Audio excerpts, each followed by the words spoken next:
Welcome and hello everybody.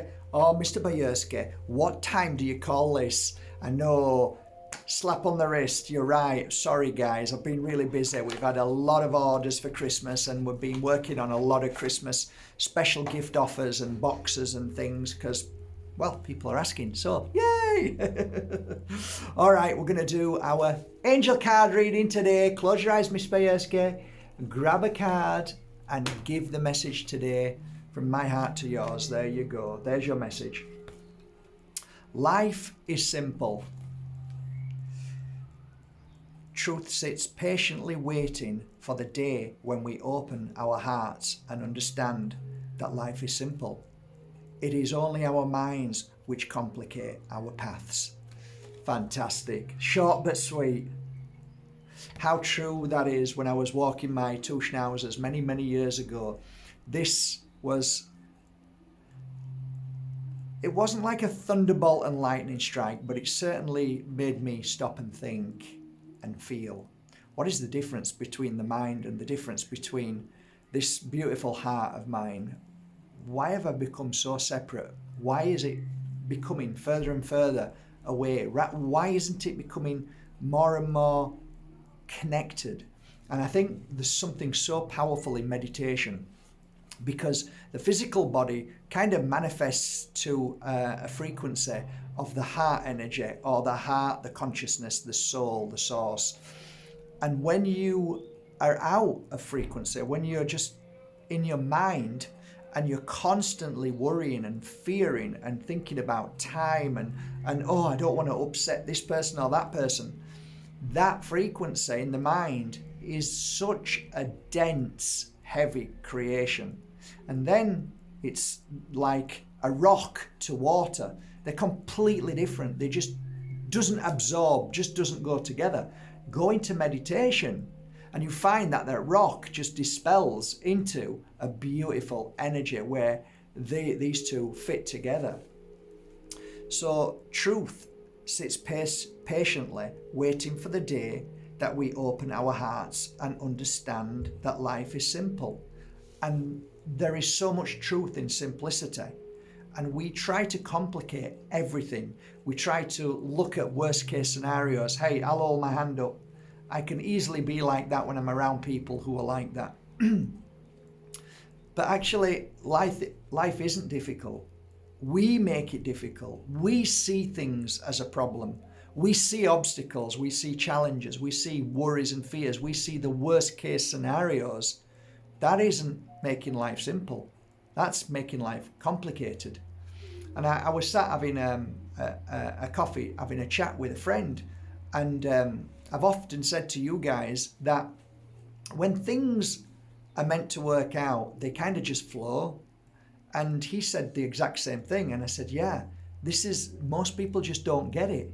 And when things just don't work out how they should do, it's not because it shouldn't, but it's just not right at that moment.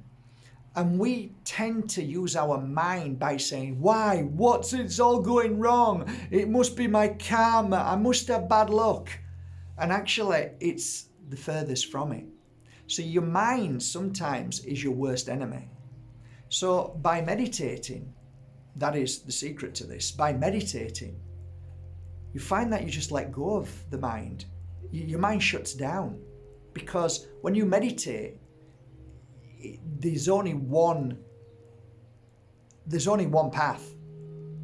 And you can fight in meditation, and that's fine, because that fighting is just the beginning of your mind trying to win the battle between you and the meditation. And it's a bit complicated, but and I should be saying it's simple, but when I'm saying it's a bit complicated, it's actually really simple, because the more you meditate, the more you go, God, I understand this now. But you don't understand it if you say, I can't meditate, Matt. I just sit there and then I'm thinking all the time. That's because the mind is trying to bring you back into the mind. But when you meditate, the more you meditate and the more you let go of things and the more you just trust and flow in this life, get up, do your work, do what you normally do, but just trust that there's a more beautiful invisible energy there trying to help and is helping. And every day it tries to just gently nudge you in the right direction. And when things start to happen, and they just happen, and you go, wow, that just happened, then you're on that path, you're on that flow, you're in that beautiful, every time I think about this flow, I always see the turtles in Finding Nemo jumping on that current underneath, and woo! It's like that's how it should be. I mean, not that you're getting excited, but wow, that was a profound moment. What do you mean, Mark? Well, today I just met somebody and just something just happened. Yeah, that's it. That's it. And but nothing ever happens to me. Why do you think? Come and sit down, Tracy. You've been a while. Why do you think nothing ever happens to you? Do you think it's because you're watching Coronation Street, eating your crisps and watching Coca-Cola and your popcorn and your Cadbury's? Do you think it could be that? You know, it could be that. And all the worrying and stress and all that. Do you think if you just let that go and then try to cleanse and clear your life of all the nonsense that's around you, you start to, the most profound moments for me is when I'm giving a healing session over these 20 years. The most profound moments for me are when I see the change, and that penny drop moment is when I used to do, 4-day, 6-day, 7-day retreats. The person who came was just messed up. Could have been on massive medication and prior and then stopped and wanted to heal. Could have been an alcoholic. Could have been somebody who's gone through, terrible grief of losing a loved one, or could have had heartbreak, could have just lost a job because they didn't want to work in corporate media or corporate organizations, and just realize that there's more to life. And then in that 7 days, something just happens. In them 4 days, something just happens. In that 1 hour of healing, something just happens. And I know I've gone off on one, but it's true to say that the only time you really find your true self is when you allow your higher consciousness to be the voice and the guiding light in your life. And I'm going to leave it at that. So there is a battle, and that battle isn't one where you should feel bad. Like, we've all been programmed. We've all been programmed. Every day we're programmed with everything that we see on the media, everything that we see on the black screen, everything that people say around us, and the programming from school. So we have to learn to unprogram, unlearn what we've been taught, to really come to the place where our true path and spiritual happiness and joy comes from. And that isn't from up here. This is simply a tool to be used when we're crossing the road, looking left and right. Time to go inside. And thank you for this message. Life is simple and it's beautiful.